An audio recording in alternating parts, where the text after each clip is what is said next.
और अब बात करेंगे बांसवाड़ा से बड़ी खबर की, जहां मानगढ़ धाम से जुड़ी हुई खबर सामने आ रही है। मानगढ़ धाम को लेकर कांग्रेस का प्रदर्शन देखने को मिला। राष्ट्रीय स्मारक घोषित करने की मांग की जा रही है। कांग्रेस के नेता महेंद्रजीत मालविया प्रदर्शन की अगुवाई करेंगे।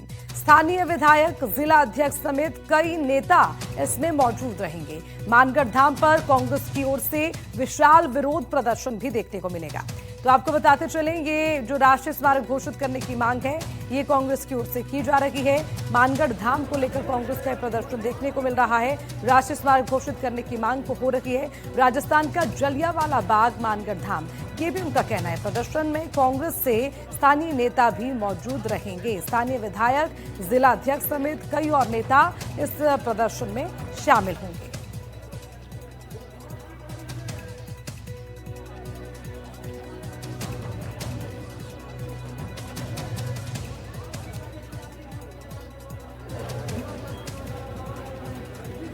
ये कल प्रातः 8 बजे जितने भी हमारे सामाजिक संगठन हैं और जिसका राष्ट्रीयता से संबंध है, ऐसे संगठनों से, मानगढ़ से संबंध रखने वाले साधु संतों से अपील है कि प्रातः 8 बजे मानगढ़ पधार कर शहीद स्मारक के ऊपर इसका हम विरोध जताएंगे और जिससे भारतीय जनता पार्टी की सरकार और भारतीय जनता पार्टी के नेता को भगवान सद्बुद्धि दे कि मानगढ़ जैसे स्थान के ऊपर जहां पर 1,500 आदिवासी ने देश की आजादी और गुलामी के लिए हंसते हंसते अपने प्राणों को निछावर कर दिया, ऐसे स्थान को भी अब राष्ट्रीय स्मारक में घोषित नहीं करेंगे।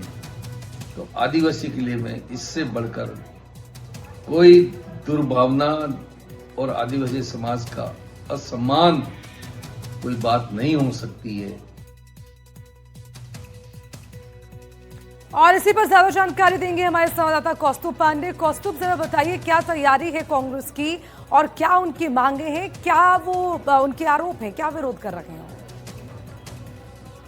जी बिल्कुल, ये इस वक्त की बांसवाड़ा की सबसे बड़ी खबर है कि ये जो मानगढ़ धाम है, इसको राष्ट्रीय जो शहीद स्मारक घोषित नहीं किए जाने के मुद्दे को लेकर के बांसवाड़ा समेत जो पूरा वागड़ अंचल है और इसका सामाजिक और राजनीतिक माहौल जो है वो गर्मा गया है। जी, आज जो 5 अगस्त को ही कल एक वीडियो वायरल हुआ था, 4 अगस्त को, यहाँ के जो कद्दावर कांग्रेसी नेता है महेंद्रजीत सिंह मालविया, उन्होंने एक वीडियो जारी किया जिसमें उन्होंने ये कहा कि आज जो सुबह 8 बजे से लेकर उसी मानगढ़ धाम पर जो है विशाल विरोध प्रदर्शन आयोजित किया जाएगा, जिसमें राजस्थान, गुजरात और मध्य प्रदेश के जो सीमावर्ती आदिवासी क्षेत्र हैं उनके लोगों को मानगढ़ पहुंचने का आह्वान भी मालविया ने उस वीडियो में किया है।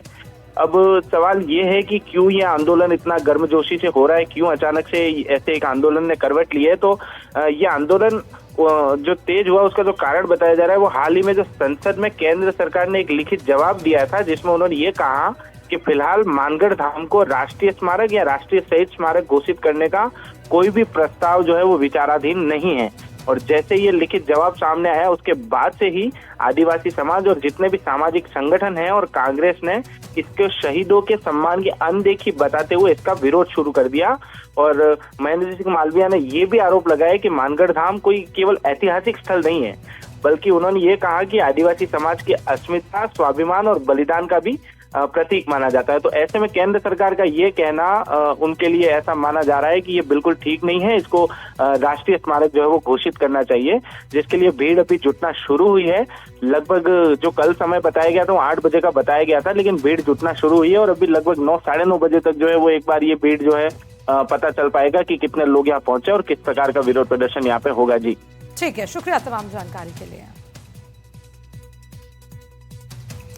गुजरात की सीमा पर स्थित राजस्थान के बांसवाड़ा का मानगढ़ धाम, जिसे राजस्थान का जलियांवाला बाग भी कहा जाता है, अब ये धाम राष्ट्रीय स्मारक नहीं बनेगा। केंद्र सरकार ने इसका ऐलान कर दिया।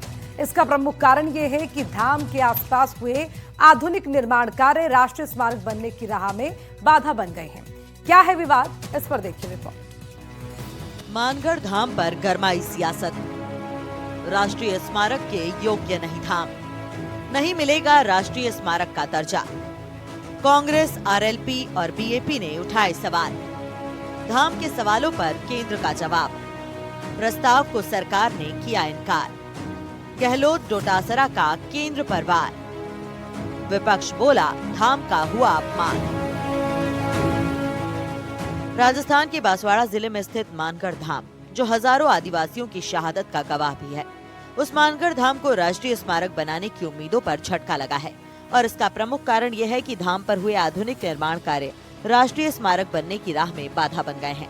नागौर के सांसद हनुमान बेनीवाल की ओर से लोकसभा में पूछे गए सवाल के जवाब में केंद्रीय संस्कृति एवं पर्यटन मंत्री गजेंद्र सिंह शेखावत ने सदन में बताया कि केंद्र सरकार का मानना है कि मानगढ़ धाम राष्ट्रीय स्मारक घोषित किए जाने योग्य नहीं है, इसलिए इसे राष्ट्रीय स्मारक घोषित करने का कोई प्रस्ताव लंबित नहीं है। केंद्र सरकार का तर्क है कि साइट के निरीक्षण के आधार पर ये देखा गया है कि इस जगह पर बड़े पैमाने पर आधुनिक विकास और निर्माण के काम हुए हैं। बड़े पैमाने पर किए गए इन बड़े आधुनिक बदलावों के कारण ये साइट पुरातात्विक विशेषताओं, प्रामाणिकता और अखंडता को बनाए नहीं रखता है। प्राचीन स्मारक तथा पुरातत्वीय स्थल और अवशेष अधिनियम 1958 के तहत राष्ट्रीय महत्व के स्मारक और स्थल के रूप में घोषित होने के योग्य नहीं है। केंद्र सरकार के फैसले और जवाब के बाद विपक्ष एकजुट होकर कह रहा है कि सरकार ने आज तक आदिवासियों को वोट बैंक की तरह इस्तेमाल किया। इस फैसले से आदिवासी अपमान किया गया है।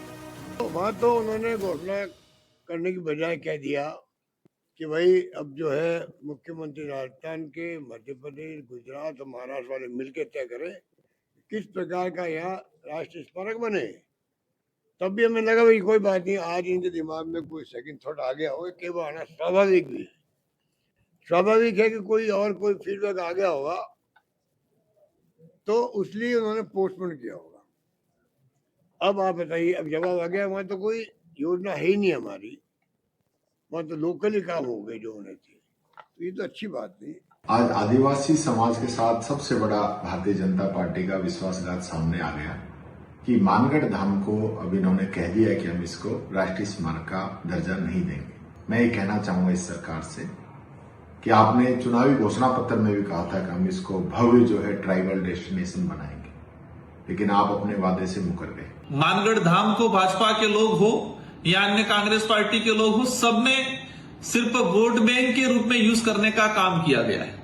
हमने देखा है कि जब भी चुनाव आते हैं, लोकसभा चुनाव से पहले महामहिम राष्ट्रपति महोदय को भेजा, अच्छी बात हम स्वागत करते हैं, लेकिन सिर्फ आदिवासी बाहुल्य क्षेत्र को वोट बैंक के रूप में यूज किया। मानगढ़ जो हमारा शहादत स्थल है, इन भाजपा के लोगों ने वोट बैंक के रूप में यूज करने का काम किया गया। अब आप जरा मानगढ़ धाम का इतिहास भी जान लीजिए। जलियांवाला बाग से भी बड़ा हत्याकांड था। अंग्रेजों ने मानगढ़ पर हत्याकांड को अंजाम दिया। 17 नवंबर 1913 को मेले का आयोजन होना था। अंग्रेजों ने मानगढ़ धाम को चारों ओर से घेर लिया। मेले में मौजूद हजारों वनवासियों पर गोलियां बरसाईं। हमले में 1500 से ज्यादा वनवासी शहीद हो गए। वनवासियों के नेता गोविंद गुरु को हिरासत में लिया। अदालत ने उन्हें फांसी की सजा सुनाई। बाद में फांसी की सजा को आजीवन कारावास में बदला। सजा काटने के बाद गोविंद गुरु 1923 में रिहा हुए। भील सेवा सदन के माध्यम से लोक सेवा में लगे रहे।